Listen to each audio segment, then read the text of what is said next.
Okay, everybody. Hello, hello, hello, and happy Halloween. Happy Halloween. You know what? Hey, it's Halloween. That's all I know. That's all we need to know. And I tell you what, guys, yes, thank you very much. Thank you for the gifts. I appreciate it. It's pretty cool, actually. The friends are, thank you, Starla. They're offering some amazing gifts. I appreciate that very, very much. The gifts, quite honestly, on TikTok, we turn right around and support our friends, the MKS Kids Foundation. And so, we appreciate that. They are an orphanage that we're partnering with. Well, guys, look, so we're going to have, thank you. I appreciate that. We're going to have a fun time. Look, it's Halloween. Yes, I love Halloween. And yes, I celebrated Halloween as a child. Oh my gosh. It's the devil's day. It's the devil's day. Just have some tea. just sit down and have some tea somewhere. So as the English, the tea's the biscuits. Just have some, you need to put a little bit of, little sauce in your tea. That's okay. That's just chill. Just chill. Take a chill pill. It's going to be okay. All right, everybody. So, all right, I'm Bishop Long. But before we get into the presentation, Mr. Producer, roll that footage. Fans of Bishop James Long, the renowned exorcist and paranormal expert on KGRA Digital Broadcasting. Now you can carry his wisdom with you. Our Bishop James Long collection features blessed apparel such as St. Benedict hats and tees, as well as home items to protect and inspire. Elevate your spiritual journey. Go to kgradb.com/shop and discover the Bishop James Long merch today. All right, everybody. So there you go. Now you saw the little presentation on the items. Here's what I need you to do. First, let's put aside the judgment for like 5 seconds and go to a website called kgradb.com. Again, kgradb.com. So right now we're on KGRADB radio. Now, if you do, click on shop.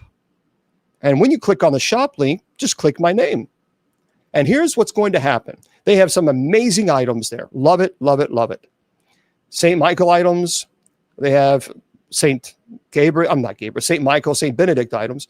And I mean, Christmas is right here. It's right around the corner, guys. 100% of the profits that would go to me for KGRDB selling these items, 100% we're donating to the MKS Kids Foundation. They're right here on TikTok. They are in Uganda. They are an orphanage in Uganda that we're partnering with. So please head on over there, buy the items, kgradb.com, and just click on shop and then my name. Now, if you want to go to my website, you can go to bishopjameslong.com. Let me move this over here. bishopjameslong.com. And here's what I need you to do. Okay. I need you to scroll down. This is a brand new book that I have out. It's Bishop Long's Paranormal Investigators Training Manual. It's about over 260 pages. It's a lot of work went into this. So I'm very proud of it. Again, it's Bishop Long's Paranormal Investigators Training Manual. Now, if you go to bishopjameslong.com, scroll down, you'll see it. Here's why I want you to purchase it. 100%. 100% of the profits from selling this book, my work, we are donating to the MKS Kids Foundation. 100%. And that this is not, there's no certain time. It's perpetual. It's forever. Well, as long as there's a site up there. So anyway, bishopjameslong.com, scroll down. You'll see it right there. You'll see my book, Paranormal Investigators Training Manual. Purchase the book, and 100% of the profits goes to them. And so they would appreciate that very much. And certainly, I think, again, why not? Got to help each other. We have to help each other. And I want to thank Jason McLeod for looking at some of the things and giving me some feedback. That was very, very nice of him. By the way, don't forget, if you go to bishopjameslong.com, click on resources. And there is a list of books that I absolutely love. Some of my books, some of my mom's cookbook, by the way, she was an amazing cook. And that's up there. But also Jason McLeod's book is there. Jason McLeod worked with the Warrens. He was trained by the Warrens. And he has Dark Siege up there, which is phenomenal. They need to make a movie out of this. They really need to make a movie out of Dark Siege. So if you have not purchased it, you do yourself a favor and do it. It is really pretty amazing.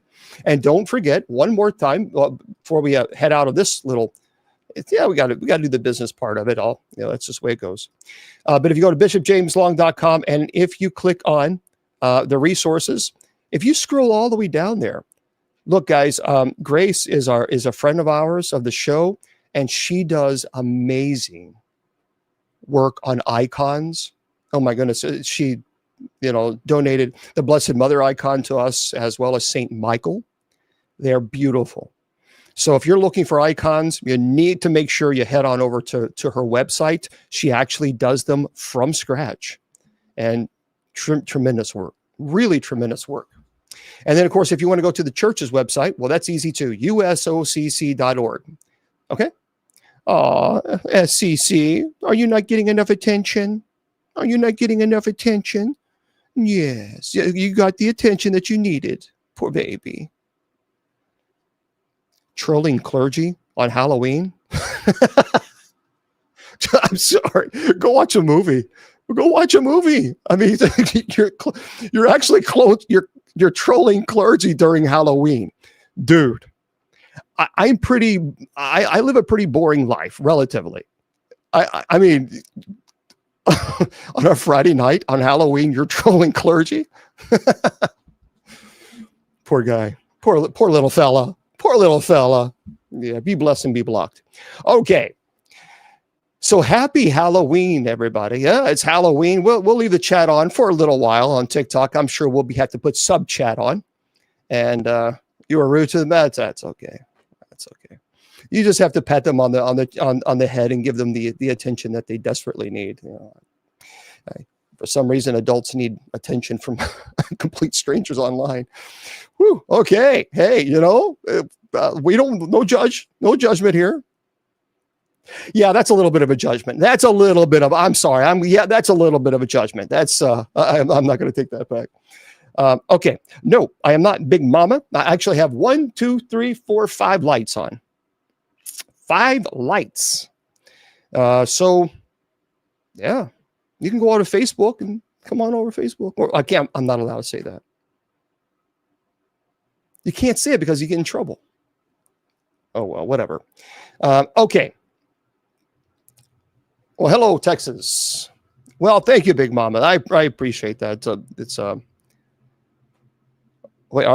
Yes, I am a real priest. This is not a costume. I am a real priest. Actually, I serve as an exorcist for the church. And so I've been serving for 25 years. Hello, 25 years for the church. And I performed 33 documented exorcisms on people who were truly possessed. I was on Ghost Adventures, the Bobby Mackey's episodes. I was also on Eli Roth Presents Legion of Exorcists show, which you can watch on HBO Max and all the streaming places. So anyway, that's and National Geographic and History Channel and all that other stuff. But tonight is it is a Friday night paranormal. Thank you guys for the gifts. I appreciate all of you. Now, here's what we're going to do. We're going to talk about the history of Halloween. Is it demon? You're the demon. You're doing the demon's work. Just go take a 5-hour energy drink or go walk around the block. Just get that energy out. It's okay. It's okay. So I appreciate that, Melanie. Anyway, we're going to talk about Halloween, and we're going to give you a little bit of eat some candy. We're going to talk about, is it demon? Where is this? Where did it come from? Why do people do this? And why are people celebrating it? Is it the work of the devil? Let me just say this first of all. I grew up Roman Catholic. I was a cradle Catholic from cradle. That's why we call it cradle Catholic. I have to explain this to the trolls. So just, you guys got to be patient. Be patient. Nonetheless, so I remember one of the fondest memories that I had in my childhood is there was a big parish, big road. It was a big church. And underneath this church was a massive, it was like a dungeon. It was dirt floor and it had these big columns It wasn't very tall. I don't remember being very tall. I mean, you can stand up, but it wasn't much taller. That's bigger than that. Maybe 8 feet, 9 feet ceiling. That's it. And so my parents decided to work with the council, the parish council, to have a haunted house. Now, they loved the idea, but at that time, my uncle at that time also helped. And they put on one of the scariest haunted houses in the state of Kentucky. And that was according to the news. And I remember this. And even Father Tom, he was Dracula. He was Dracula. So all those of you who are Roman Catholic who are saying we're going to burn in the fiery pits of hell, a priest dressed up as Dracula and participated in the haunted house. Okay. Matter of fact, it was so scary that they had, I know one, I thought there were 2 ambulances there that it was always parked because people were passing out so much because of fear. It was scary. I mean, this haunted house was no joke. And so I remember that as a kid. I didn't even want to go through it. I mean, I knew all the scenes and everything. And so even as a kid, I was like, I don't know if I really want to go through this thing. It was phenomenal. I mean, people were passing out. It scared people. And you got to understand, it was a long haunted house. So I grew up in a family that always celebrated Halloween. I grew up in a neighborhood where kids, they dressed up and they trick or treat. Or when I was a teenager, I dressed up as one of the scary monsters, Halloween, like Jason or something, or Michael Myers. And I would have candy next to me and they think it was a stuffed dummy and I would stand up and scare the kids. Look, there's so many people that get so rigid on the rules. You forget to live life. It's about fun. And by the way, their son happened to grow up to be an exorcist. So I'm not a devil worshiper. I don't like the devil. I fight the devil. And I just think people got to, now I certainly don't think, people dressing up as demons and all this other stuff, that's a problem. And I want to say this before I want to, because I think this is important. And then we're going to get into the presentation of the history of the Halloween. And by the way, tonight, here's what I want you to do. In a moment, not now, but in a moment, I'm going to call you guys. And I'll tell you where you're going to put the number. So you're going to send me an email. I'll give you the email in a moment. And you're going to give me your name and your phone number. And I will call you tonight. Each person gets 5 minutes and 5 minutes only. That's it. 5 minutes, folks. Because to be fair, there's other people that want to chat. So 5 minutes. Moderators, we're at a time. And I will tell you, okay, I'm calling Sally Jane. I'm getting ready to call you. And I will call you. And I want you to tell me some of your scariest, maybe one of your scariest Halloween stories that you have. Okay, maybe growing up or going to, but remember, you get 5 minutes. That's it. To be fair, 5 minutes per person. Okay. But I want to say this one thing very quickly. Because I can't keep silent about this. I believe that every single person has a right to your political beliefs, whether it be Democrat, Republican, or independent. But I'm going to tell you something very, very blunt. People are actually going around and wearing and putting together a Charlie Kirk Halloween costume with blood stains on their shirt, with having freedom written on the top of it. If you think that is okay, please unfriend me. Unfriend me right now, because I don't want nothing to do with you. Now, look, there were things that I did not agree with with Charlie Kirk. Absolutely. I have no problem admitting that. But if you are so mentally ill that you think wearing a white shirt with the freedom on it and then having blood all over it as if, well, it's blatantly Charlie Kirk. If you think that's okay, then you don't even realize the devil has already whipped your ass. and you're just a puppet for it. That is sick. That is demented. That is demonic. It is evil. And if you think that's okay, just unfriend me, because you and I will never see eye to eye on just basic ethics. Never. Never. So I just have to say that. That is disgusting. That was disturbing. And how people think that's funny. Okay, when you meet God face to face, you'll find out how funny that is one day. So anyway, it is sadistic. It is sadistic, and you can go on there. It's on there. It's online. The Charlie Kirk Halloween costume, and people think that they're being funny. No, you're being stupid. You're being demonic. You're being demonic. And this has look. Like I said, you can believe in whatever you want to believe. Your politics is your politics. I don't judge anybody. If they're a Republican, okay. If you're a Democrat, okay. If you're independent, okay. But that goes too far. And I can't. You all know me. I don't talk politics here, okay. But I will not be silent on this. It is evil.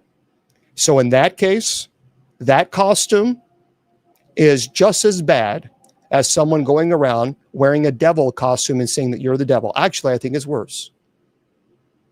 It is evil. So, just want to let you know, people have been asking about that, and I saw it, and I'm appalled. I am appalled. Okay, all right, fair enough. So I just want to let put that out there. You can Google it. But I encourage you, understand many of you will probably be sickened, or people who have morals and ethics will be sickened. People who are demonically oppressed will think it's wonderful.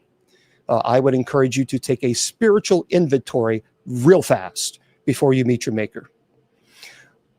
All right. Oh, goodness gracious. Yeah. So anyway, you can ask a question. Yeah, but keep it, guys. I want to. This is our Halloween show. So when I call you, I want you to stick to tell a Halloween story. So you can ask a question, be happy to talk about it. Ask a quick question, but I just really want you to. So we're gonna try to stay focused on that. Oh wow, Charlie! Wow, always muted. Imagine. Okay, so let's get into our presentation of the history of Halloween. Okay. Yeah. What are you gonna? And we'll talk about that in a moment. So later on, I'm going to be calling you, and I'll tell you what to do. Okay, excellent, Patty. And I'll thank you. I'm glad. And I will be calling you guys today. I'll let you know in about a half an hour what email to send your number to. All right. So today's presentation is going to be the fascinating history of Halloween. And as we approach this spooky season, it's a perfect time to delve into the origins and the evolution of this beloved holiday. Moderators, let me know if the chat gets too bad on TikTok. Just let me know, and I'll be happy to put the sub chat on. I'd rather not, but I will. Okay, so we're going to explore the ancient roots of Halloween, its transformation throughout the centuries, the customs, traditions associated with. So let's embark on this, okay? Hello, Wales. Welcome. Okay, our story begins thousands of years ago with ancient Celtic festival known as Samhain. Now, some people would say it's Samhain. It's officially pronounced as Samhain. Some people say it's Samhain. Well, we saw that on the Halloween movie. They pronounce it as Samhain. It's Samhain. And Samhain marked the end of the harvest season and the beginning of winter in the Celtic calendar, which was celebrated on the night of October 31st. And it was believed that on this night, the boundary between the living and the dead was blurred. Spirits could freely roam the earth. To ward off malevolent spirits and honor the deceased, the Celts, what they did is they lit bonfires, and they wore costumes made from animal skins. And they also left food and offerings outside their doors to appease the spirits. So this ancient festival laid the foundation for many of the customs that we actually associate with Halloween today. Now, for those of you who know that I always like to teach. That's a passion of mine. So what I want is to teach about us. Yep, you do, Fletcher. So one night a week, we dedicate to the secular world, the paranormal, one night. The rest of the week, we pray, and we have night prayer, and we have Bible study. Okay. So with the spread of Christianity, thank you for sharing, by the way, and thank you for the gifts. The Celtic festival of Samhain underwent a real transformation.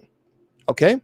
And this transformation was pretty powerful. In the 8th century, Pope Gregory III designated November the 1st, All Saints' Day, also known as All Hallows' Day. And the night before, October 31st, was also known as All Hallows' Eve. That eventually became Halloween. And the Christian influence brought new elements to the celebration. The practice of honoring saints and martyrs on All Hallows' Day merged with existing Celtic customs. So, by the way, the tradition of souling emerged. And souling means people would go door to door offering prayers for the dead in exchange for money or food. Well, that practice later evolved into the modern tradition that we have as trick or treating. Now, the history of Halloween in America is really intertwined with the arrival of Irish and Scottish immigrants in the 19th century. What they did is they brought their Halloween traditions with them, including the carvings of turnips or pumpkins into jack-o'-lanterns. And the use of pumpkins became so popular due to their abundance, thank you, and the influence of Native American harvest traditions. So by the earlier 20th century, Halloween transitioned into a community center holiday with parades, parties, and of course the new iconic costumes. The emphasis shifted from religious and supernatural elements to more secular celebration, for both children, thank you guys, and adults. So in the mid-20th century, Halloween became more commercialized and influenced by popular culture. The rise of mass media, movies, television, played a significant role in shaping Halloween as we know it today. And again, for those of you who are just joining us, we're talking about the history of Halloween, where it came from, why we celebrate what we celebrate, and what it all means. And trick-or-treating, by the way, became a widespread tradition. Children going door to door to the neighborhoods, dressed in costumes, collecting candy. Hello. So then Halloween parties, haunted houses, festive events, it become an integral part of celebration that we know today. Yep, just started. Now, while Halloween is most commonly associated with Western countries, its popularity has spread globally. And actually, in recent years, Halloween gained traction, thank you, in various parts of the world, including Asia and even Latin America. But it's interesting because each culture incorporates their own unique customs. But I want to go into a deeper explanation of this, because there is so much when you look, and I love the fact that many people don't know the Samhain. When people say it, drives me crazy. It drives me crazy when people say that. Samhain. Okay. Yep. So let's go into the deeper explanation. I'm a nerd, so I'm going to go into history because I love history. So as mentioned earlier, the ancient Celtic festival as Samhain playing a significant role in laying the foundation of Halloween. So the Celts, they inhabited areas of present-day Ireland, the United Kingdom, France, and they celebrated Samhain on the night of October 31st. That was a huge festival. It marked the end of the harvest season and at the beginning of winter. So also known as Celtic New Year. Now, the Celts, but they believed on the night of Samhain, the boundaries between the world of the living and the world of the dead, they were blurred. This is where we get that. A lot of people talks about how the veil is thinnest on Halloween. Well, that's where we get this. They believe that the spirits of the deceased would return to earth along with other supernatural entities. And that belief led to customs, rituals aimed at appeasing or warding off these spirits. So bonfires, it was huge, played a central role in the Samhain celebrations. The Celts, they would light bonfires, and that provided warmth and light during the long winter nights. These fires were also believed to have protective and cleansing powers. They believed it drove away evil powers or spirits. And people would gather around the bonfires, wearing costumes made from animal skins, and engage in various rituals. And additionally, the Celts would leave food and offerings outside the doors to pacify the wandering spirits. And they believed that providing these offerings, they would ensure the goodwill of the spirits, protect their homes, their crops from any demons. Now, the concept of divination was also closely associated with Samhain. It was believed during this time, the veil between the worlds of the dead and the living, it was so thin, it was possible to gain insight into the future. So people would participate in various divination practices like apple bobbing, mirror gazing, performing rituals to predict marriage prospects or fortune. So what happened when the Romans conquered the Celtic territories, their own festivals merged with Samhain. And one such festival was Feralia. That was held in late October to honor the dead. Another was Pomona. That was a Roman goddess of fruit and trees. So from Pomona, we get the association of apples with Halloween as a symbol of harvest. So it's important to, I think, to note the details of these ancient Celtic celebrations and the rituals. They're not extensively documented. So a lot of this is folklore. Thank you. However, it is through these ancient traditions and beliefs that the roots of Halloween, as we know it today, began to take shape. So let's go into the Christian influences on Halloween.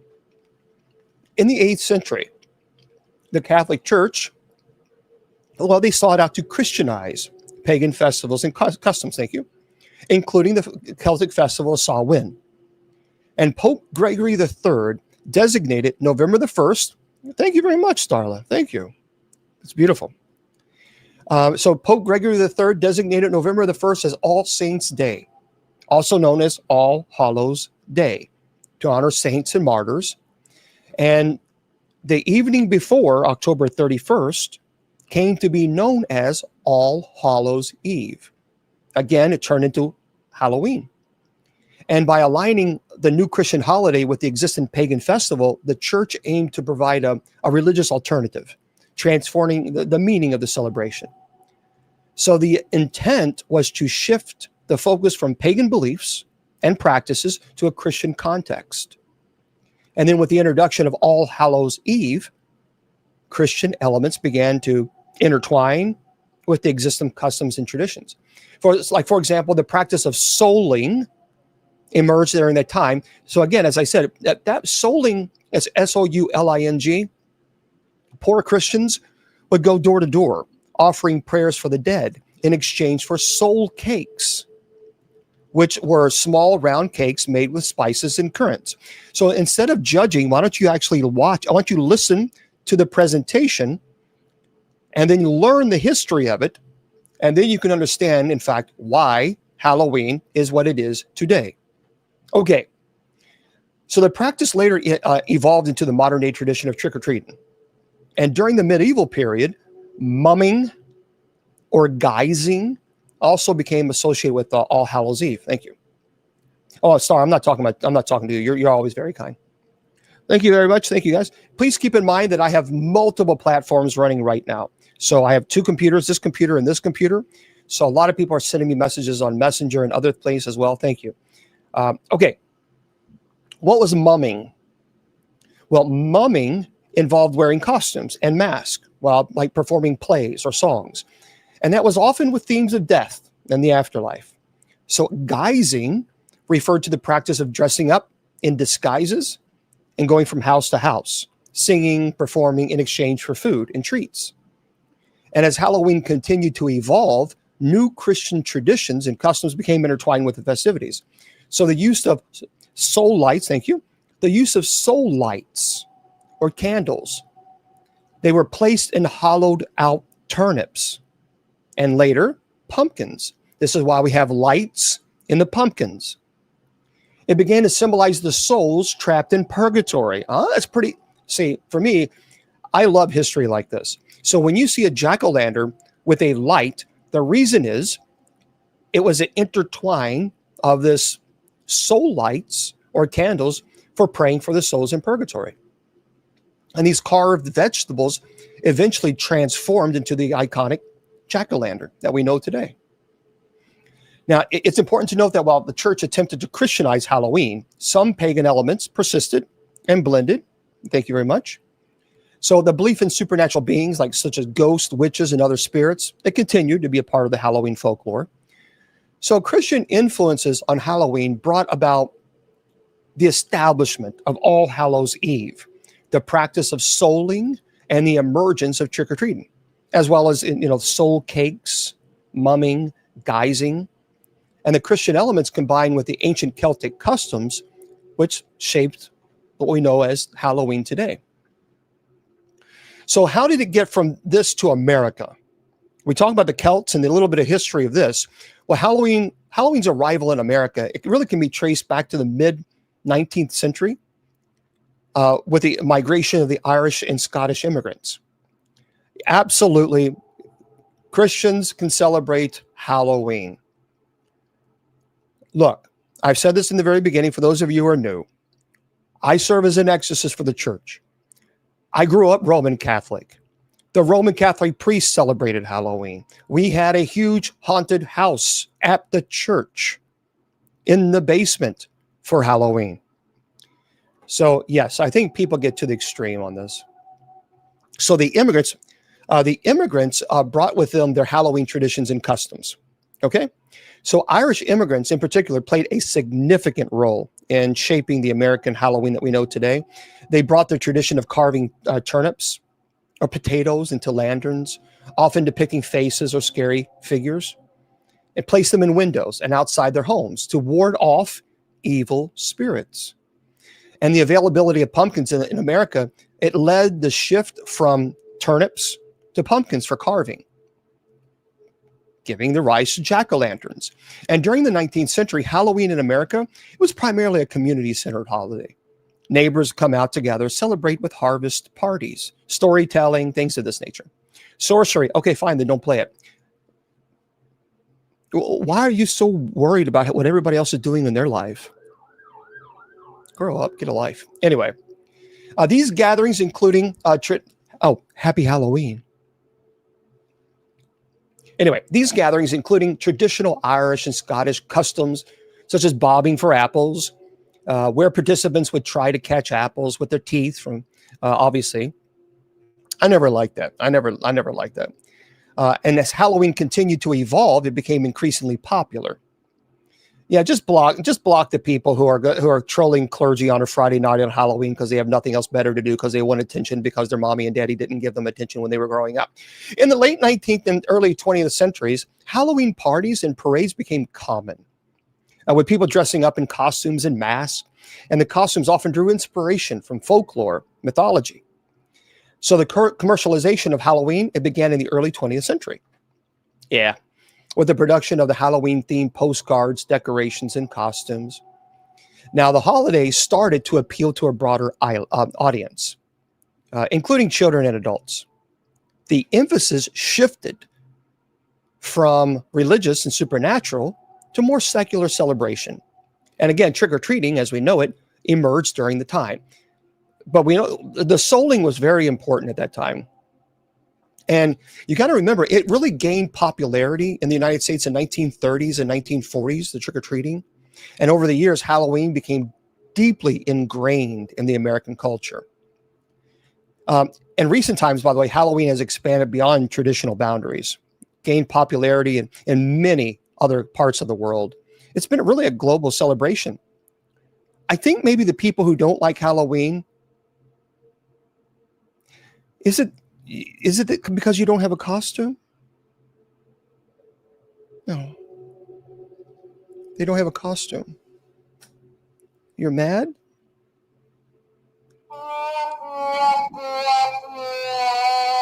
I'm sorry. Some friends on TikTok are angry. They don't have a costume. You could dress up as Mr. Producer, but then you would really scare everybody. You don't want to do that. Okay. So let's explore the modern day customs and traditions. Well, okay. Modern Halloween has evolved into a vibrant, diverse a celebration encompassing a wide range of activities and customs. They did. 4316. So costumes and dressing up. One of the most recognizable aspects of Halloween is the tradition of wearing costumes. Like, for example, trolls, you have a costume. You're a troll. See, you don't ever take it off. You really should learn how to take the costume off, though. That's very, very important. You don't want to be a troll 24/7. Halloween, but you really should take that costume off. I'm just saying. And children and adults alike enjoy dressing up as their favorite characters. Now, superheroes, costume parties, contests, parades become very, very popular. Trick-or-treating, obviously very, very, that is just popular. Jack-o'-lanterns, carving pumpkins into jack-o'-lanterns. That's something that just has exploded. Haunted houses. Halloween is a time for thrilling experiences. Haunted houses have become a popular attraction, as some of them are pretty intense. Halloween is closely associated with the fall season and harvest celebrations. Many communities organize fall festivals, hay rides, apple picking, etc. Thank you. We all decorations and home displays. Now, some people really they go full force in this. People take great joy in adorning their houses and gardens with Halloween-themed decorations. Okay. Just good for them. Good for them. And as Halloween has become more global, different cultures contributed their own customs and traditions. Like, for example, Dia de los Muertos, that's the Day of the Dead in Mexico and other Latin America countries, thank you very much. Thank you, Sarah. They have influenced Halloween celebrations with their vibrant sugar skulls and other things.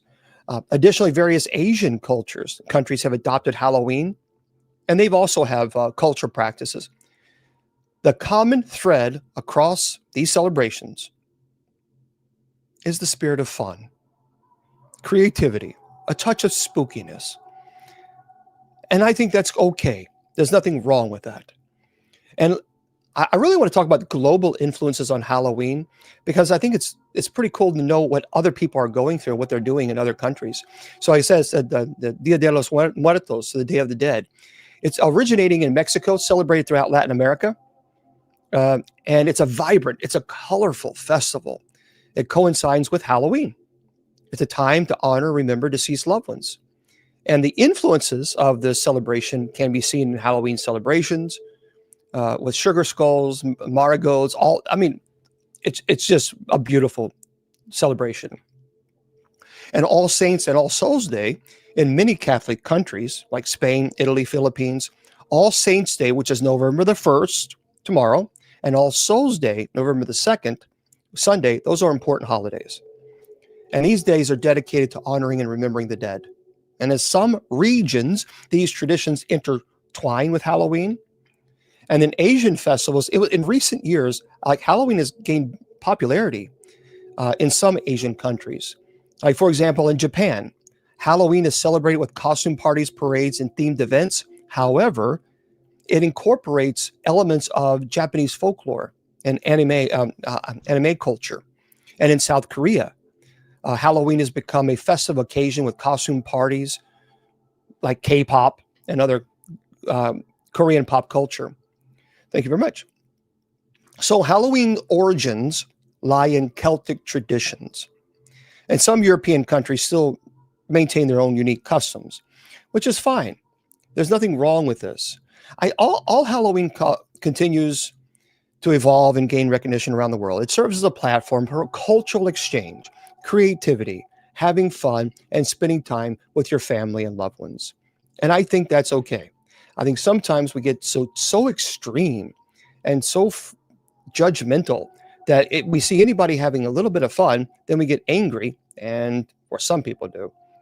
But it's interesting, a little bit of tidbits, and then I'm going to tell you some stories that I have gathered, and then we're going to call you guys in a moment. Yeah, look, here's the deal.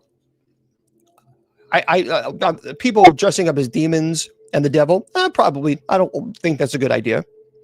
People having a Charlie Kirk costume, no, that's demonic. That's evil. That's immoral, unethical. That's a different level of, I don't know. But you're dressing up as what? Power Rangers? I mean, come on. It's interesting. Did you know that most people are buying costumes for their pets? Americans spend some $700 million on costumes for their pets in 2023. That was more than 3 times they spent in 2010. I'm wearing a costume. Yeah, that was good. How long did it take you to make that up? You really shouldn't check GPT for insults because it's not very bright. And you should sue your brains for non-support. Okay, so as I was rudely interrupted, yeah, Halloween parties, now movies, I tell you what, scary Halloween movies that has a long history of being at box office hits. Classic Halloween movies include like Halloween franchise. Man, based on 1978 original film. That was phenomenal. I remember that. I remember the Halloween 2 coming out. That was, I'll never forget that. Yeah, the Souls Cake was interesting. The American tradition of trick-or-treating, again, it goes back to the early days. The distribution of soul cakes, it was encouraged by the church as a way to replace the ancient practice of leaving food and wine for roaming spirits. So the practice, which was referred to as going a souling, it was eventually taken up by children who would visit houses and given food and things of this nature. Now, black cats and ghosts. Let's talk about that for a second. Let's talk about that. Halloween has always been a holiday filled with mystery and magic and superstition. We talked about the history of it, but for the friendly spirits, they set places at the dinner table. The Celts left treats at doorsteps along the side. Well, today's Halloween ghosts are often depicted as more fearsome, malevolent, and our customs and superstitions are scarier too. So many people will avoid crossing paths with black cats. Miss Wilma will not, afraid that they might bring us bad luck.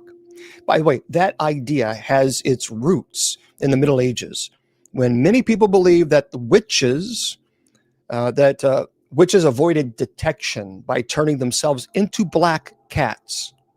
You know how some of the extremists who say, "Oh, you shouldn't celebrate. It's Halloween. It's the devil," and you just want to say, "Oh, poor thing. You haven't evolved from the Middle Ages, have you?" Oh, so sorry. Or some people try not to walk under ladders for the same reason.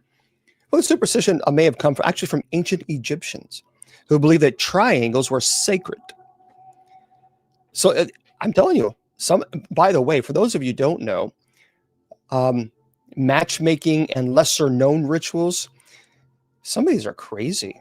Many had to do with helping young women identify their future husbands, reassuring them that they would someday, with luck, by next Halloween, be married. So the 18th century Ireland, a matchmaking cook might bury a ring in her mashed potatoes on Halloween night, hoping to bring true love to the dinner who found it. In Scotland, fortune tellers recommended that an eligible young woman name a hazelnut for each of her suitors and then toss the nuts into the fireplace. The nut that burned to ashes rather than popping or exploding, the story went, represented the girl's future husband. Another tale had it that if a young woman ate a sugary concoction made out of walnuts, hazelnuts, and nutmeg before bed on Halloween night, she would dream about her future husband. Young women, by the way, tossed apple peels over their shoulders, hoping that the peels would fall on the floor in the shape of their future husband's initials. And they tried to learn about their futures by peering at egg yolks floating in a bowl of water, and stood in front of mirrors in darkened rooms, holding candles and looking over their shoulders for their husbands' faces.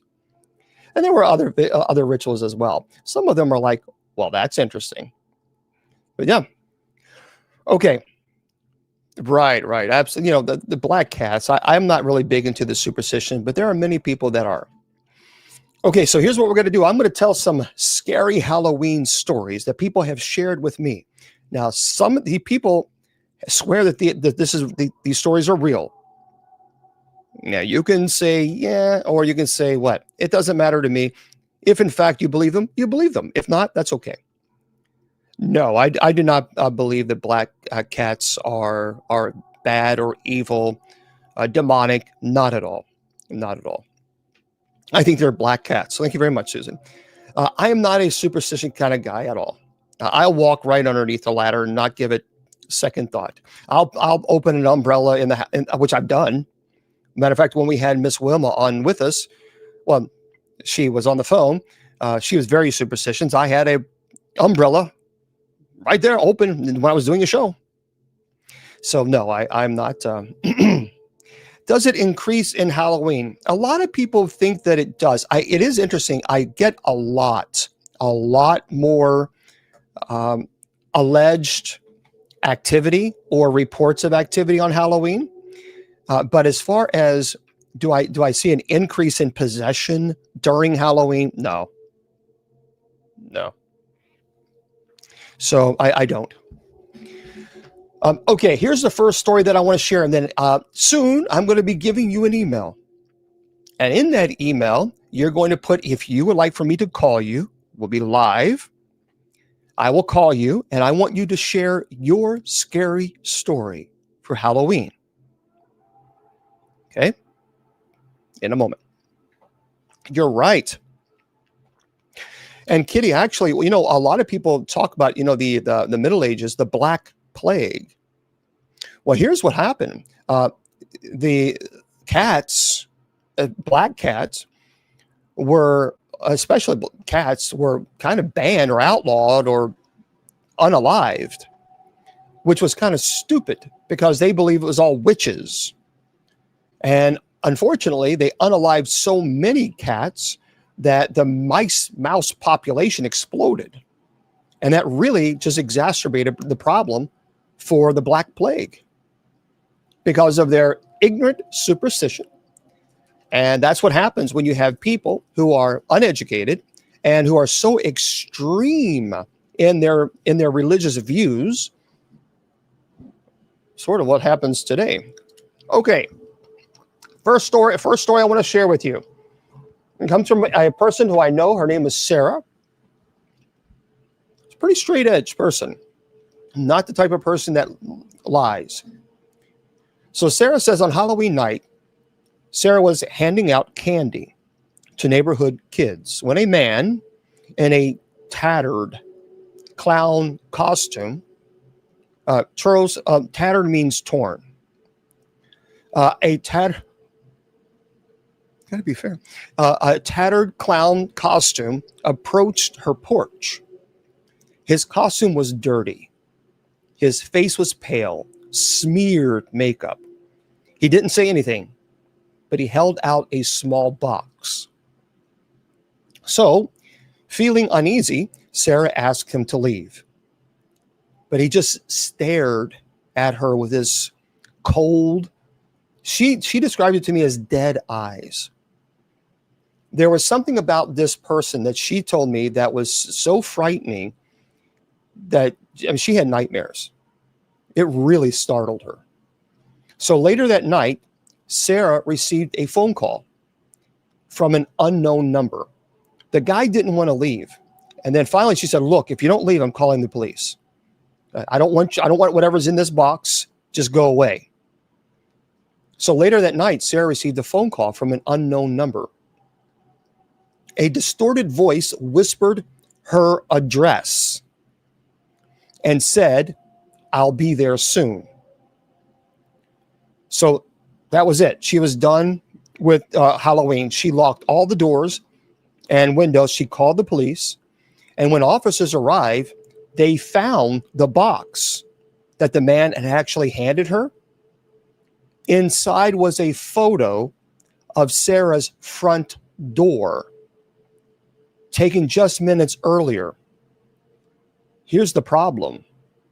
The photo was taken from inside the house. The man was never found. Now that is terrifying. Yeah, Sarah, she's pretty legit. I mean, it was inside. Help you with what? Yeah. Okay. Now look. Yeah. I'm going to have to upload and fix the website for people who have demonic issues because there was some change, and so we have to fix that. So,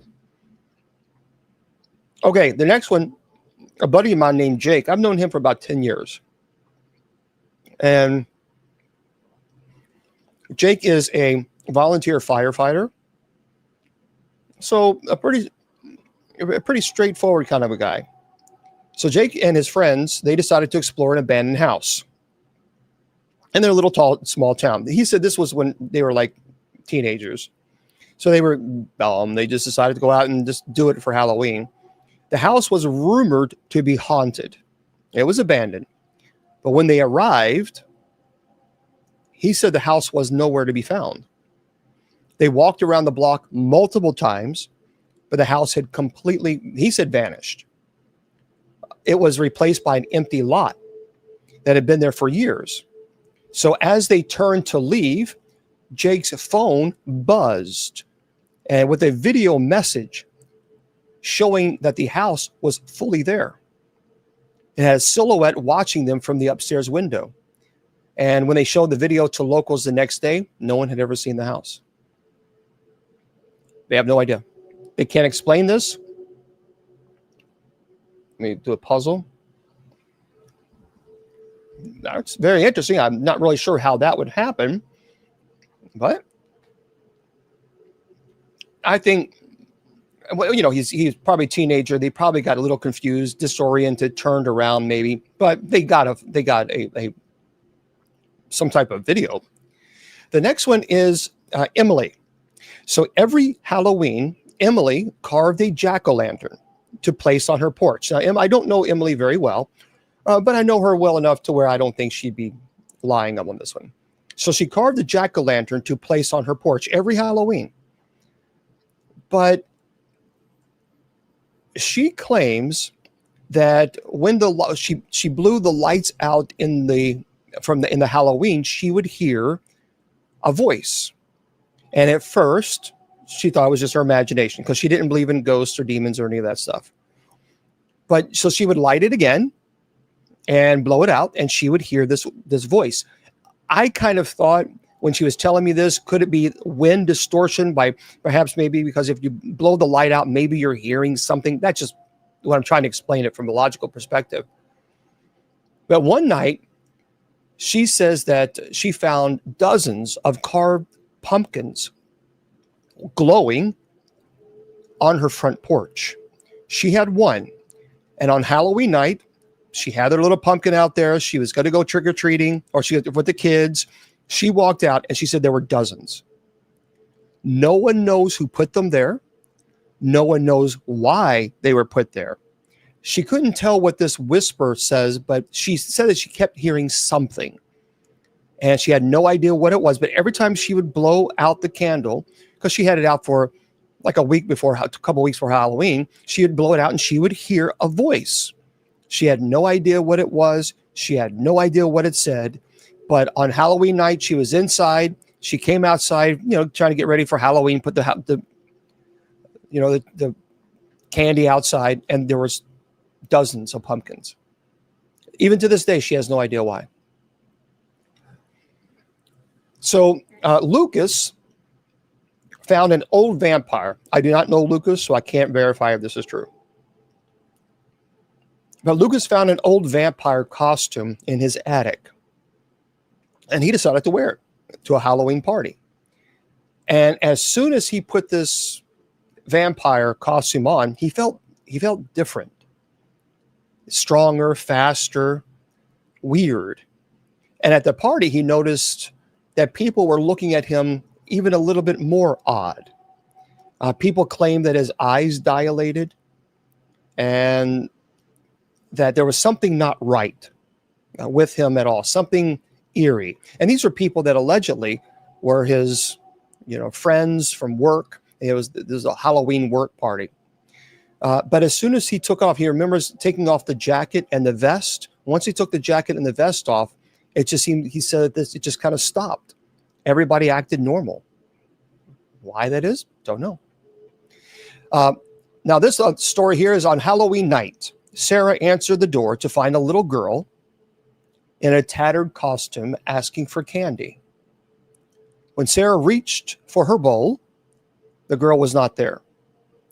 Thinking that it was a prank, Sarah went to bed, but the girl returned every hour, each time closer and each time more transparent. Finally, Sarah discovered the girl was the spirit of an alleged child who had disappeared in the neighborhood years ago, searching for someone to remember her. Sarah promised to light a candle for every year, and the girl's visits stopped, except on Halloween night.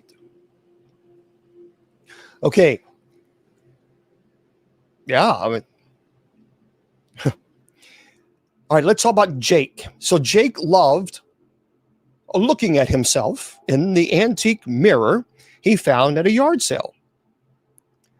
But on Halloween, his reflection allegedly did not mimic, thank you very much, thank you, Within, did not mimic his movements. Instead, he claims it smiled wickedly while Jake frowned. The reflection began allegedly to speak, warning Jake of a curse that would trap his soul inside the mirror by midnight. Desperate, Jake smashed the glass, but the shards only multiplied surrounding him. His reflection stepped out, leaving Jake trapped inside the mirror forever. Jake, whatever you're drinking, I think it's time for you to put it down. Because that seems a little, yeah. Okay. Right. But now I have heard a lot of people. Matter of fact, I do have a haunted mirror. I did bring it. Well, I don't want to bring it. I don't want to show it because it's too. I have several of my haunted items that I brought just in case today, but it's in the other room. You want to see? Okay. All right. So people want to see this, so I'm going to bring up just a few things. So I'm going to. All right. Here's what we're going to do. I'm going to play something very, very quickly on all the Facebook, YouTube, and everybody else, KGRADB Radio. I'm going to play something just to, I'll be right back. Don't go anywhere. I'm going to bring a couple items in that I did bring with me. And so, Mr. Producer, if you see this, so hang tight, and I'll be right back. I'll be right back.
There we are.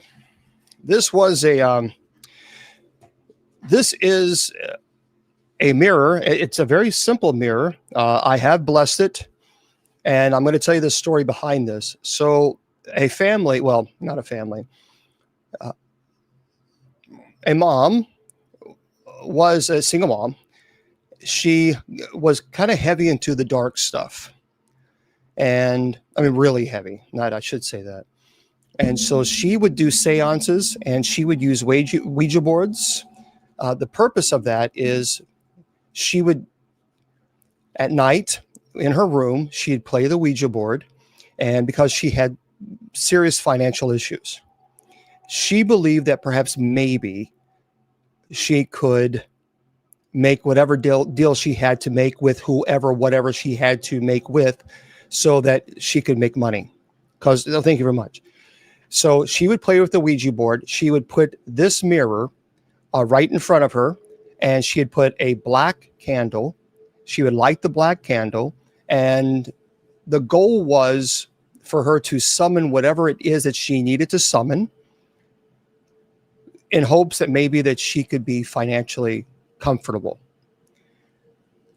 So this story is pretty aggressive. This is actually this is a case that I worked. So this is one of my cases. Unfortunately, the case is,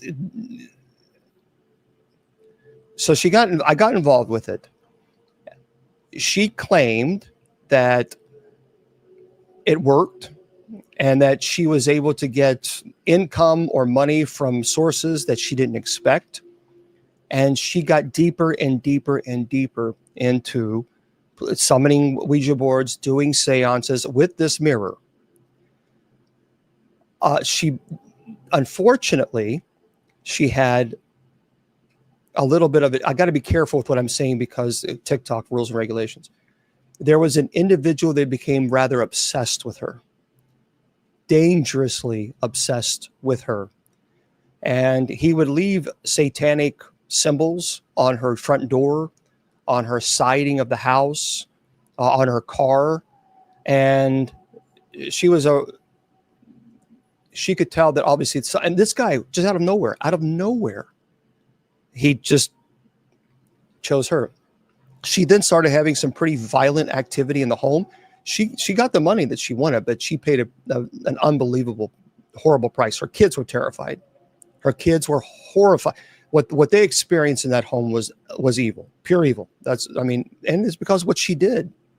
But she was desperate. So I have the Ouija board, and I have the mirror I have blessed this. I have blessed both the Ouija board. I have blessed the mirror as well. But she had put the mirror right in front of the black mirror, or the black candle right in front of it.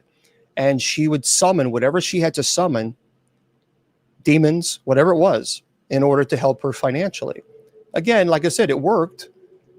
But then she started getting this horrible activity in her home, the smell of like rotten flesh. Kids were terrified. And this man, all of a sudden, just this man. So anyway, I'll show you briefly. This is a basic, remember, this has been blessed. And so, but it's just a basic mirror.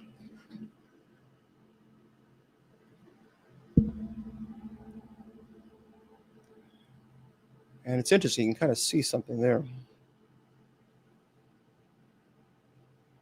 Well, that's kind of hard. That's what it looks like.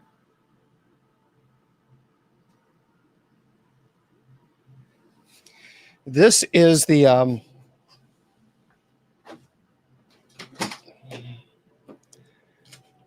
and this is the board that she used for her seances.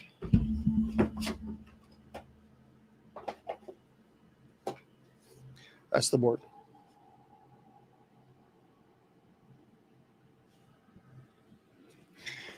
So I went to her home and I did a prayer of deliverance and the minor rite of exorcism. I blessed the kids. There was some really serious violent activity in that home. What she did was really, I understand people get desperate, but the problem is that she got really, and she read online from people saying that, well, this is spiritualism. This is okay. You know, it's not going to hurt you. Well, see, that's the problem when you read crap like that online, and then people fall into this. Like, well, that's a problem. Okay.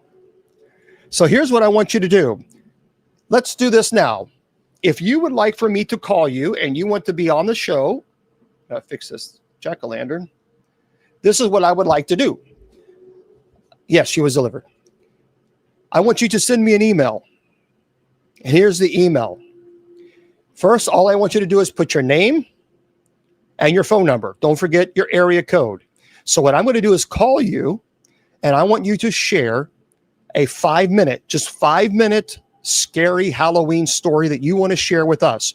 Remember, it must be 5 minutes, and then we're going to say, well, I'm sorry, we're going to go on to the next person to be fair. Okay, because I know a lot of people want to talk. I get it, but we got to be fair to everybody. Here's the email address. Very simple. bishopjameslong@gmail.com. That's it. All one word, bishopjameslong@gmail.com. We're not talking theology right now. We're not talking about, look, this is one night a week where we have our Paranormal Friday show. So we talk theology every single day. Every day. And I answer your theology questions every day. This is one night a week. We're only focused on Halloween scary stories, guys. Come on. Okay? To be fair. So bishopjameslong, LONG.com. And by the way, if you're overseas, I can't pay for overseas. Come on. So Bishop James Long, I wish I could, but I cannot do overseas. I mean, if Skype was still around, sure. But unfortunately, Skype's not around anymore. Dumb. I wish they were, because if they were, I'd be more than happy to have this and call you. I could, but no. Okay. Gmail.com. That's right. So bishopjameslong@gmail.com. Don't forget, all you got to do is put your first name and then put your phone number. And then well, thank you very much. Thank you. I appreciate that. I don't really do a whole lot about WhatsApp. I don't do a whole lot of WhatsApp. Okay. If you're cursed, why do you think you're cursed?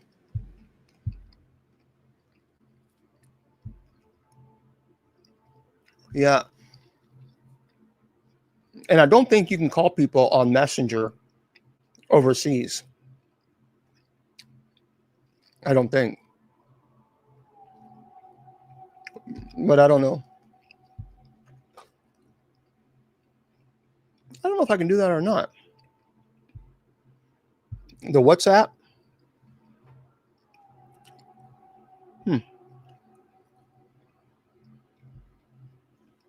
Maybe I can. I don't know. I mean, I have WhatsApp, so maybe I can. Okay. So we have a few people. Helen, I'm going to call you. All right. So let me, again, guys, I'm trying to do this the best way I know how, and I'll do the best I can. Okay. So Helen, I'm getting ready to call you in just a second. Let me find your number here. Okay.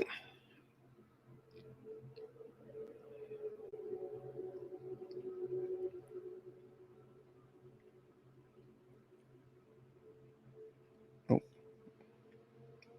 Sorry, one second. Sorry, guys. I'm trying to do the best I can. It's not like I have a staff.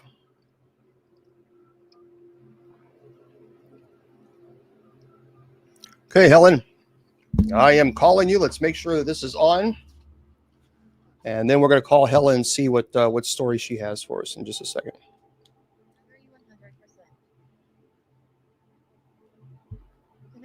There we go. Let's get Helen on the phone. Hi. Well, hello there. How are you? Oh, one second. There we go. Possible. Thanks for calling. Are you okay? Oh, well, Helen. Helen, you got to answer the phone. Helen, you got to answer the phone. I'll try one more time, but you got to answer the phone. Otherwise, we'll move on to the next person. Hi. Hello, Helen. How are you? Well, As soon as possible. Thanks for calling. sorry, Helen, you lost your spot.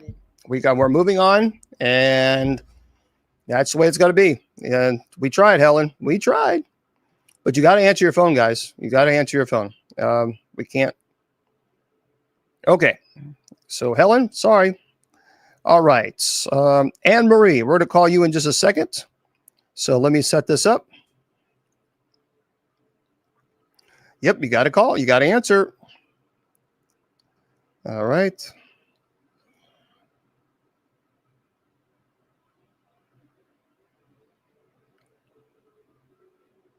Here we go, Anne Marie. You're being called now. Welcome to Verizon Wireless. Your call cannot be completed as dialed. Please check the... Folks, you got to answer the phone. It did ring. It did ring. There's nothing I can do about that. Call Helen again. Hi.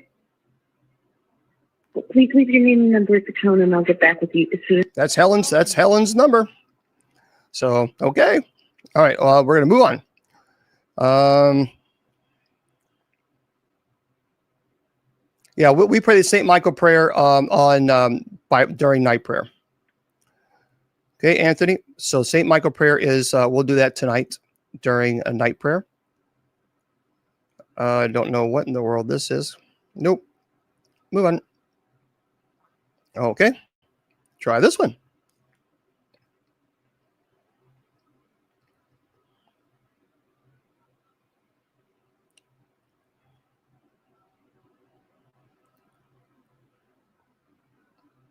Okay, so I'm calling now Rondi. Maybe we'll get lucky on Rondi. Okay, Rondi, here we go. I don't know why we can't get people to answer the phone.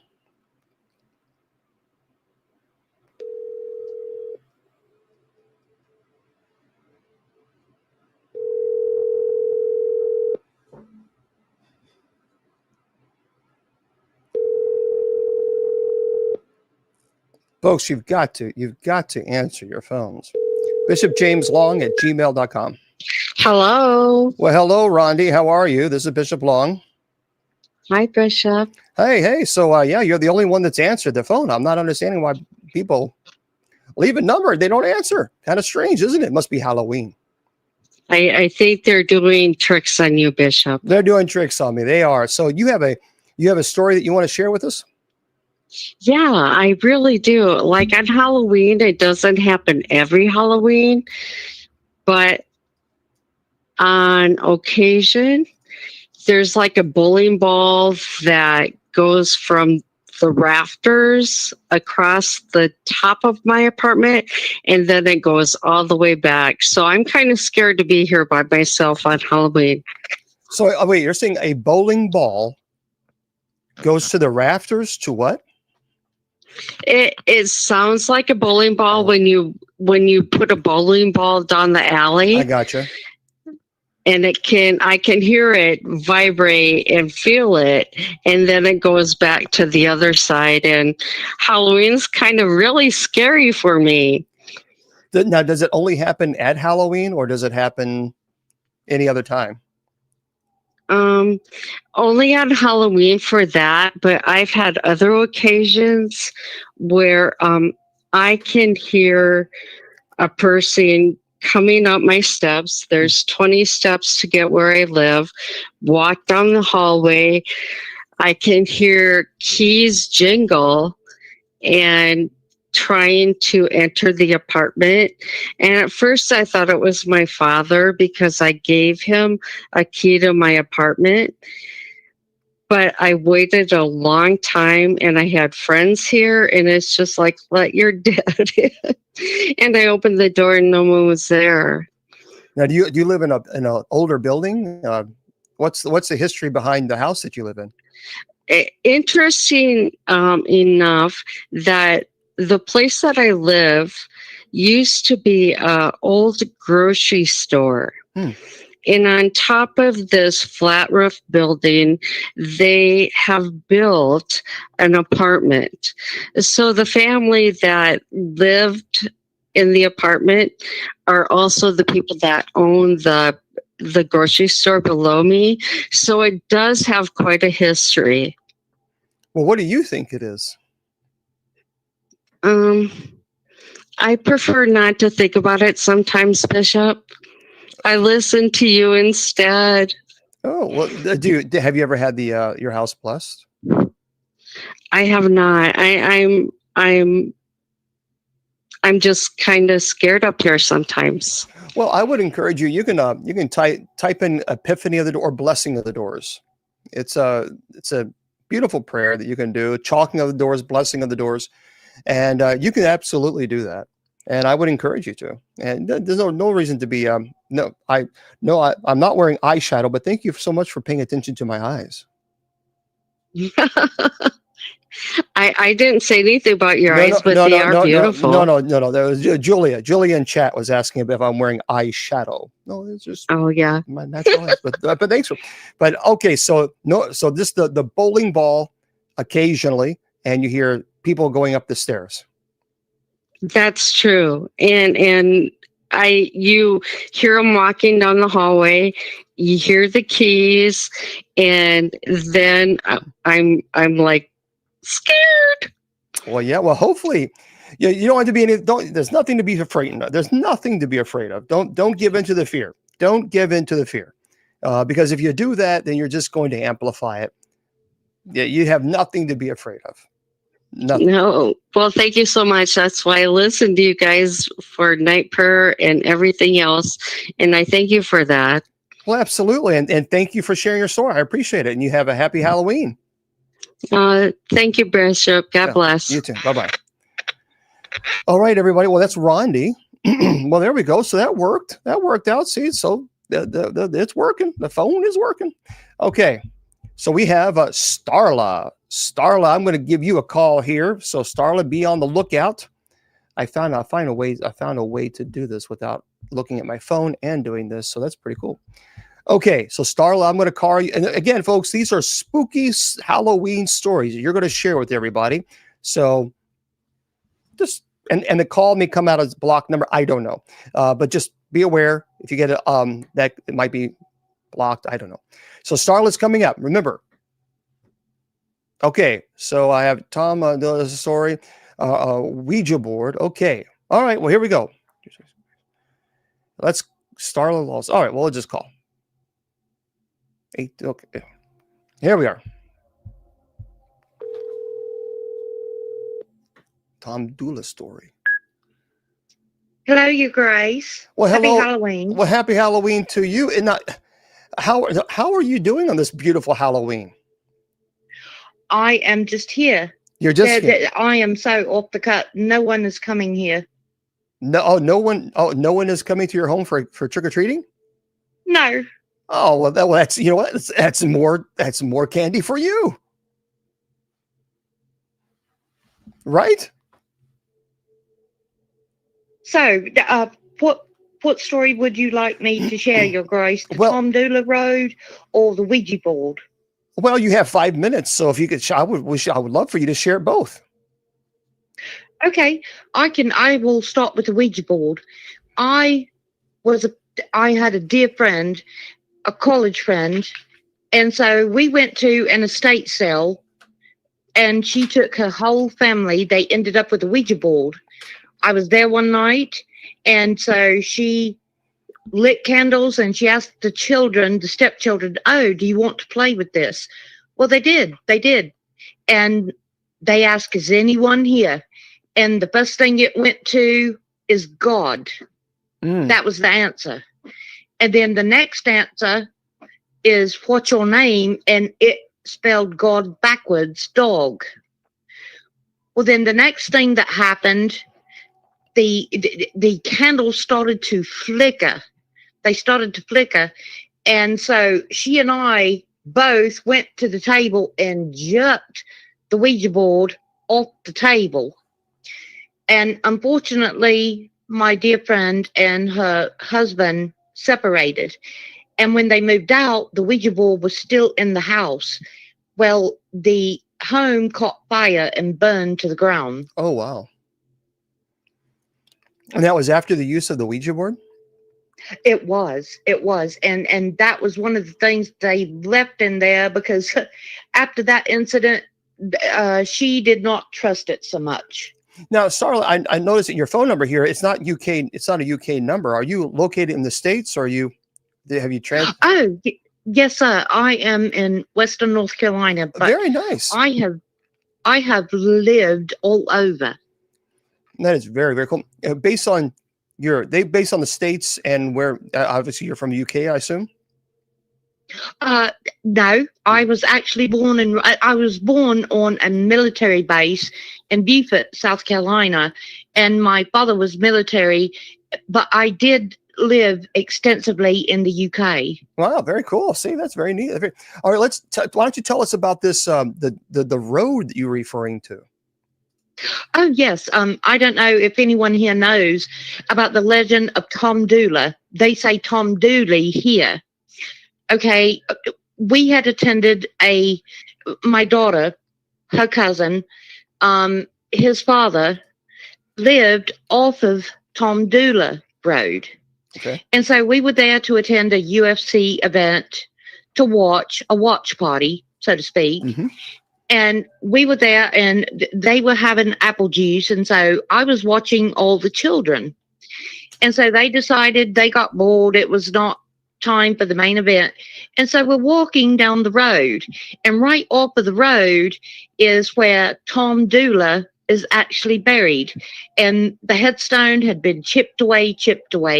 And it's on the Wilkes County line in North Carolina. And there's all kinds of chicken houses around there. So we're out there, we're walking, and all of a sudden a stone comes flying over. Oh, wow. Or as they say, rock here. A stone comes flying over.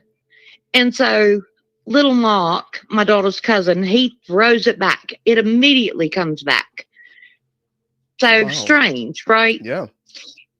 And so we continue walking. We get near the graveyard, and up in the distance, we see this lantern that we can't explain at all. So I'm not trying to scare the kids, whatever. We continue walking. All of a sudden, out of nowhere, there is a figure appears in the road. She is wearing what I would call Little House on the Prairie nightgown. Mm-hmm. And it looks like her head is wet, and she looks in distress. And so I tell the children, I said, wait a minute, let me see if I can help this poor individual. And so I'm approaching the individual, and the closer I get to her, the more transparent she becomes. And so the kids are screaming, and that oh, Mom, and all the things. Do you see? I said, yes, let me see if I can help her. When I got approximately 5 feet away from her, she disappeared into vapor. But everything around us got absolutely cold. We could actually see our breath. And I think it was Laura Foster. And her grave is actually approximately 7 miles away from Tom Dooley's. Oh. And wow. They took off and they left me. They left me, Your Grace. Well, thank you so much for jumping on and telling both of these stories. We appreciate that very much. And you have a wonderful, wonderful, happy Halloween. And thank you for being with us. Oh, you too, sir. Okay, happy Halloween all. You too. Bye-bye. Bye-bye. Well, that was nice. That was cool stories, wasn't it? That's pretty cool. All right, let's get into, we're going to talk to Erica. Erica, I'm giving you a call. So Erica, just be aware that I'm calling you right now. And we're going to chat with you and bring you on. And again, 5 minutes each person, 5 minutes each person, be fair, because we got a lot of people. I'll try to get to as many people as I can. And here we go, Eric. Okay. Hello. Please leave your message for Erica. Okay, Erica, I'm sorry, but I called you and we got to move on. Guys, you got to answer the phone. You got to answer the phone. All right, we're going to call Anne Marie. Anne Marie, let's go. Anne Marie, you're being called right now. So,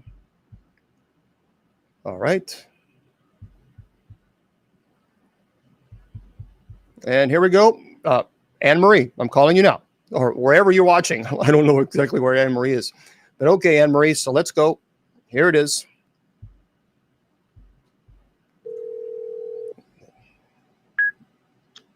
Oh, Well, hello there, Anne Marie. This is Bishop Long. How are you? hi, Bishop. Thank you. It's good to talk to you. Well, yeah, likewise. Happy Halloween for you. Oh, I'm glad it rang and I answered. I'm glad that you answered too. So we're dying to hear your story. Oh, you're going in and out. Okay, what's your story? So, one night, well, I have so many, Your Grace, but one night I was climbing the stairs to a home I used to live in, and it was after my boyfriend with whom I shared a home with for 16 years passed away, and all this creepy stuff started happening. So I'm climbing the stairs and I hear this growl in my ear. I've never experienced anything paranormal before that. And it just took me back because I knew it was something that was not good. And I called my family. My brother called his girlfriend, and he said, "You got to go over there and help her." Well, his girlfriend, was the one who told me to reach out and mention Jesus's name. But I stayed up all night in a rocking chair with rosary beads. I was so absolutely terrified. Oh. And there's another occasion, but it wasn't Halloween, but I'd love to share this if that would be okay. Yeah, you're kind of cutting out. I think you have your finger over your microphone. Oh, should I turn it Yeah, off? no, there we go. Okay. Can I share this other Of course, yeah. event that happened? But it wasn't from Halloween, though. Okay, that's fine. Another scary story. Okay. So after this boyfriend of mine died, my kitchen, I had moved to an apartment after that. I had to sell my home. My kitchen would stir every time he needed to communicate. Like the trash bag would turn over. There would be noises. Then I would grab my phone and video, so I would at least get the audio. So one night, my son, who was 17 at the time, he was working at a mall, like farther away from me, and we were in the midst of our first snowstorm, and I was so scared. My son's phone was dying. He said, "Mom, there are no buses. I can't get home. I don't know what to do." So all of a sudden, lo and behold, my kitchen started, making noises. I go in, I turn my phone. I said, my boyfriend's name. I said, at first I would always say a prayer for protection. And I said his name. And I said, "Look, if do you have something to tell me?" So I put it on record. I went back into the living room and I'm pacing. And so I left it on for a couple minutes. I go back in, not even expecting to hear anything. So I listened back and I heard, and I still had the recording, clear as day, but it was kind of whispery. He said, "Anne, rest. Brian is just fine." Wow. I could not believe it. But I felt relieved because he told me he was going to be fine. My son. Do you believe that? Oh, I do. I mean, I've heard. Wow. I mean, people have talked to me many times. I've heard disembodied voices. Disembodied voices, again, for those of you who don't know, disembodied voices, when you can actually hear, the voice. That's different than an EVP. EVP means it's a digital recorder. You can't hear it. You play it back and there's a voice on it. But I have absolutely heard disembodied voices before. But that's so you think it was just kind of letting you know? Oh yeah, absolutely.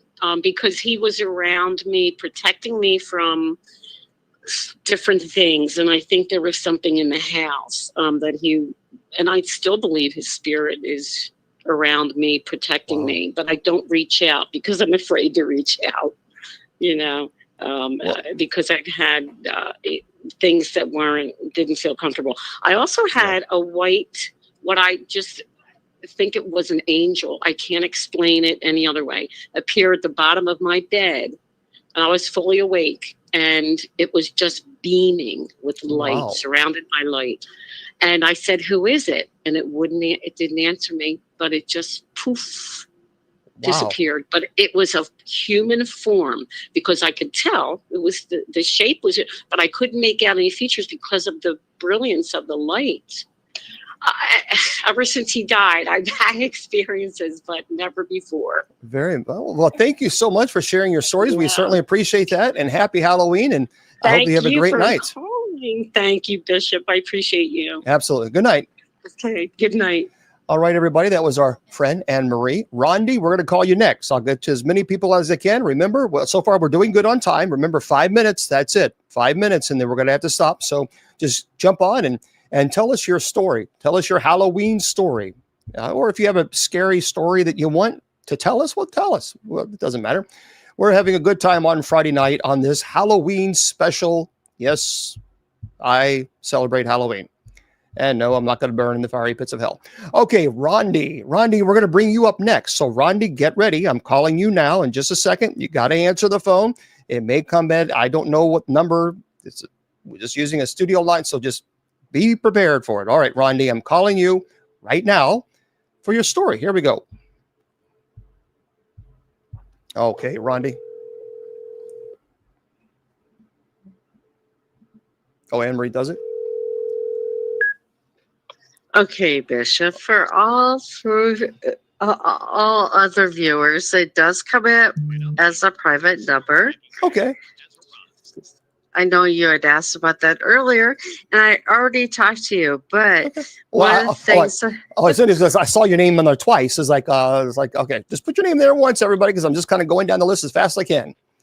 I know, but the only thing I want to tell you is that I did post something, and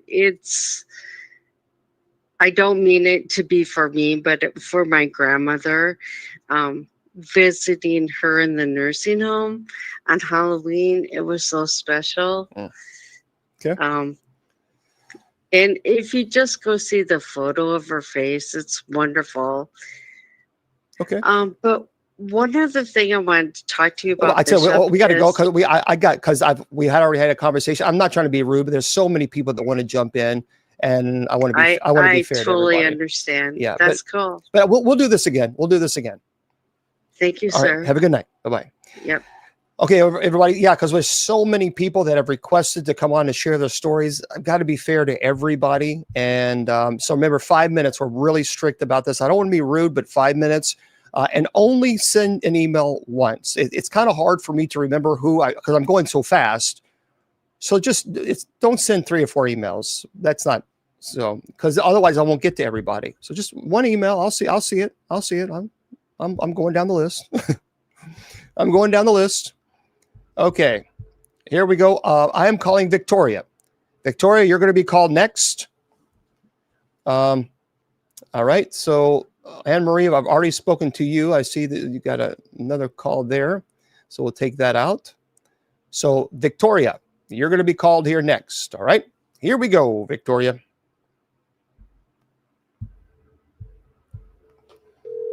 There it is.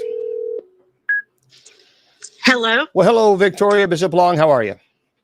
I'm doing well. How about you? Well, I am fantastic. Happy Halloween. And you have a Halloween story for us?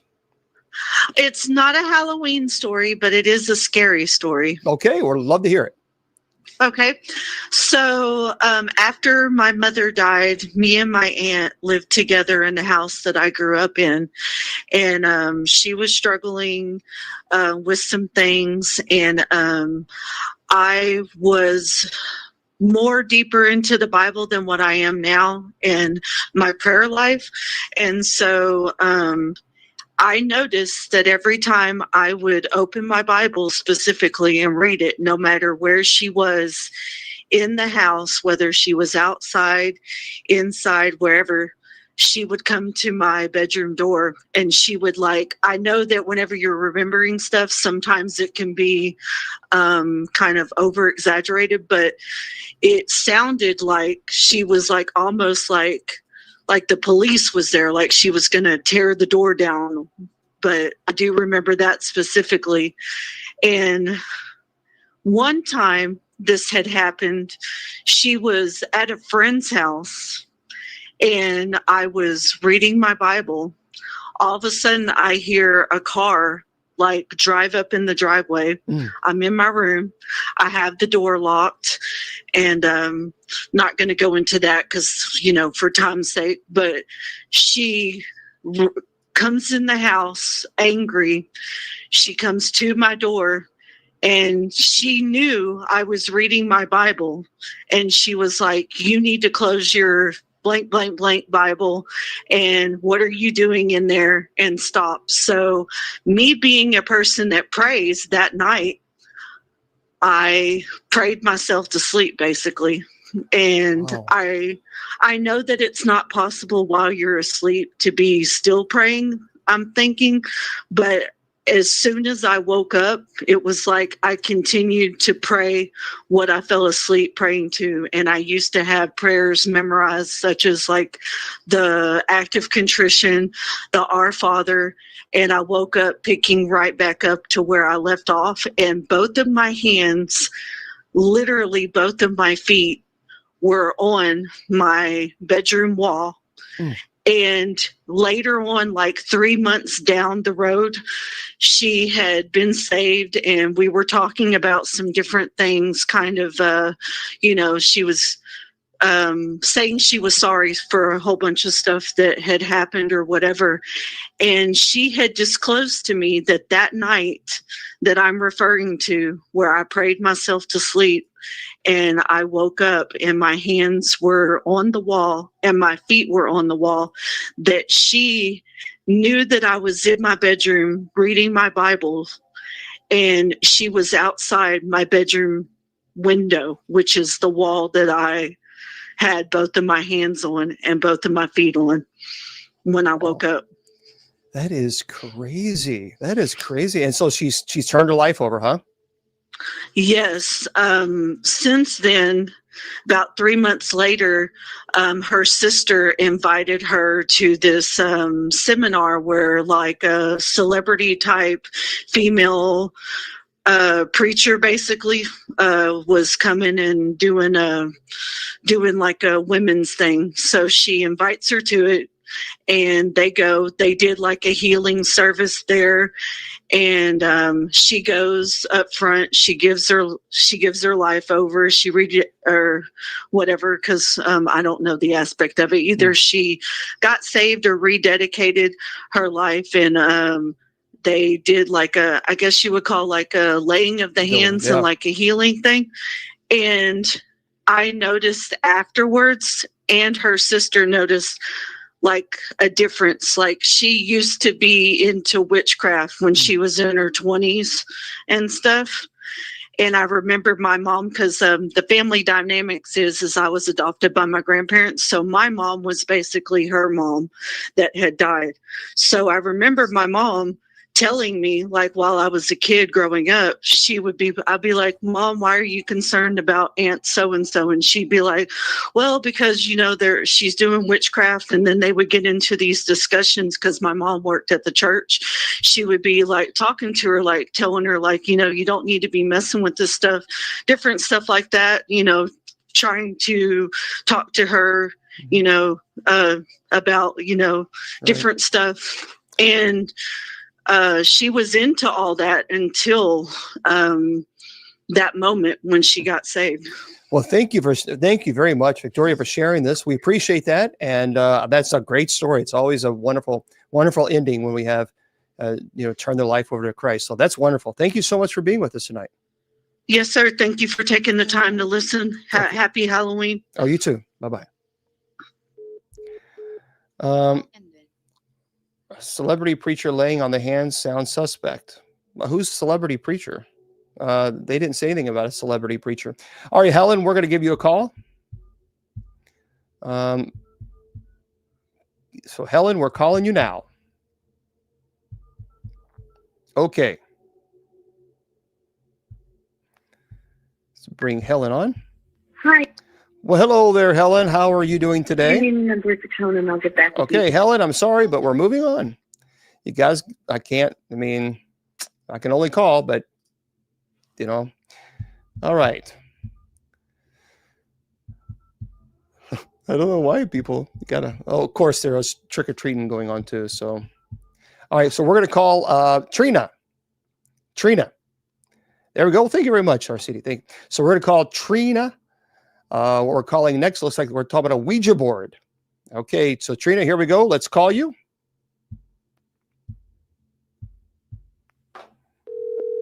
All right.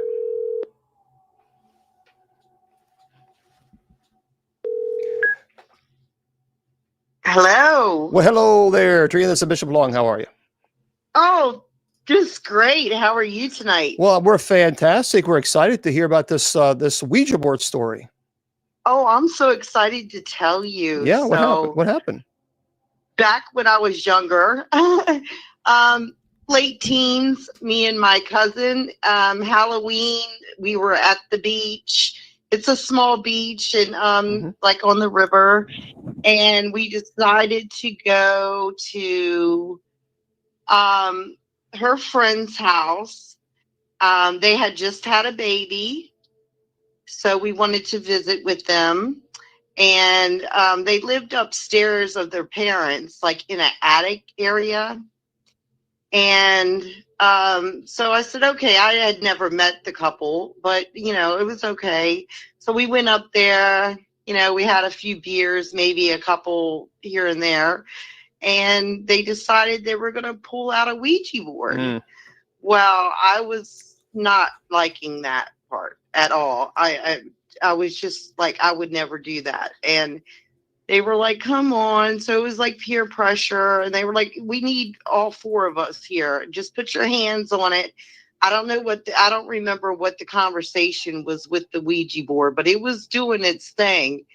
So, I kind of just like, I'm not going to do that anymore. And so about 3 weeks later, my cousin called me up and she said, did you hear what had happened to, I forgot their names, the couple?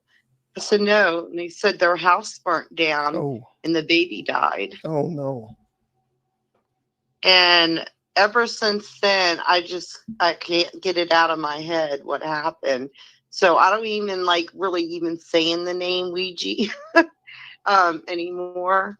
But that's something I'll never even pull out anymore for the rest of my life. Well, let me ask you this. And I'm just playing devil's advocate here, no pun intended, but do you think it's possible that the Ouija board was responsible for that, or that it was just a terrible situation, tragic, that their home burnt down?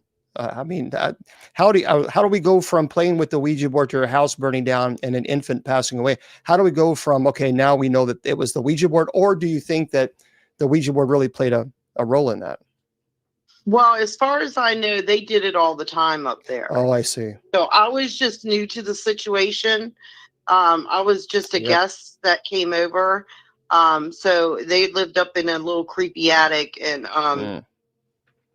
so as far as I know, that was just a regular thing they were doing. And another thing, I do work at a historical preserve place where the home of the Lees, where Robert E. Lee was born. And today I kind of got out the ghost box today because it was Halloween. And I had a few words to talk about, with them. And I asked him what his name was, and he said John, and I almost fell over. But there's a lot of things going on over there at that old house from 1700s. Wow. Well, so you don't play with Ouija boards anymore? Never. No, good for you. Good. Well, thank you for And sharing. thank you for your beautiful rosary you sent me. Yeah. I love it so much. Absolutely. And thank you for praying with us. Okay, thanks. Have a good night. Bye. Bye-bye. Okay, so I tell you what, we're gonna do one more, Jacqueline, and that's it. So because we will have to wrap it up for Mr. Producer, and I'll stay on TikTok for just a few minutes longer. But on everybody else, let me just make sure we got the right number there, Jacqueline. So you're going to be called. So we got it's a few minutes here. So let's call Jacqueline.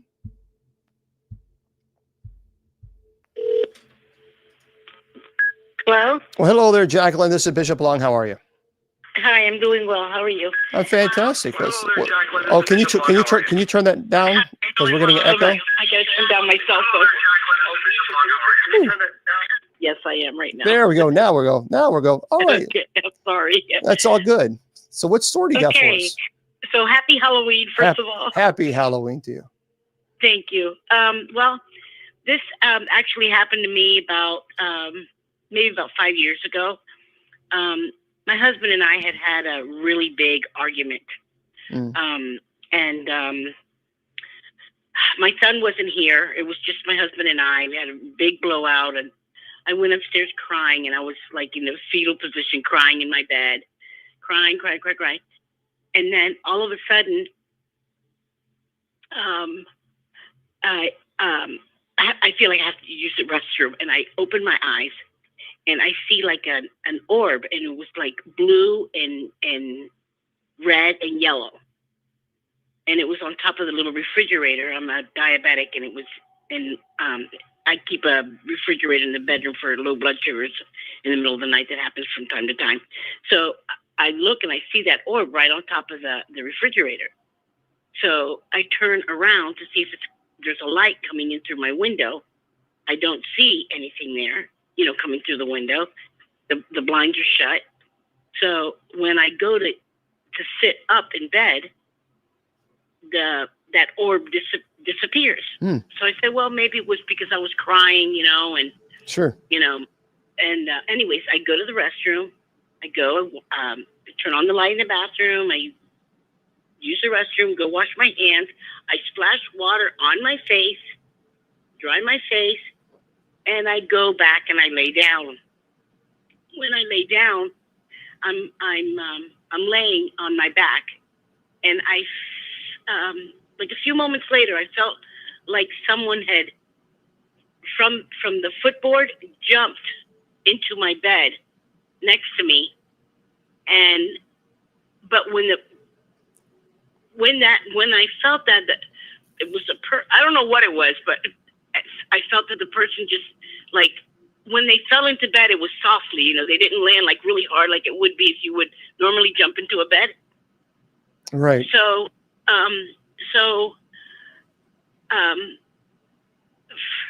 for some reason, I extend my hand because I didn't feel afraid though. I extend my hand and I feel an arm, a muscular arm, and this body was laying face down. So I was touching the back of the arm where the elbow's at.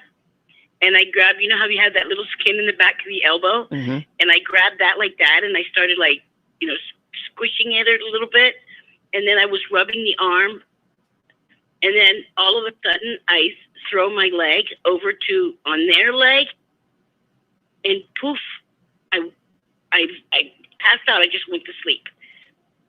The following morning, I wake up and I call my mom. My father passed away when I was 11 months old, 8 days before I turned 1. And I called my mom and I said, Mom, I think I'm losing my mind. I said, this happened to me last night. And she goes, how did you say that this person was laying in bed? I said, he's facing down.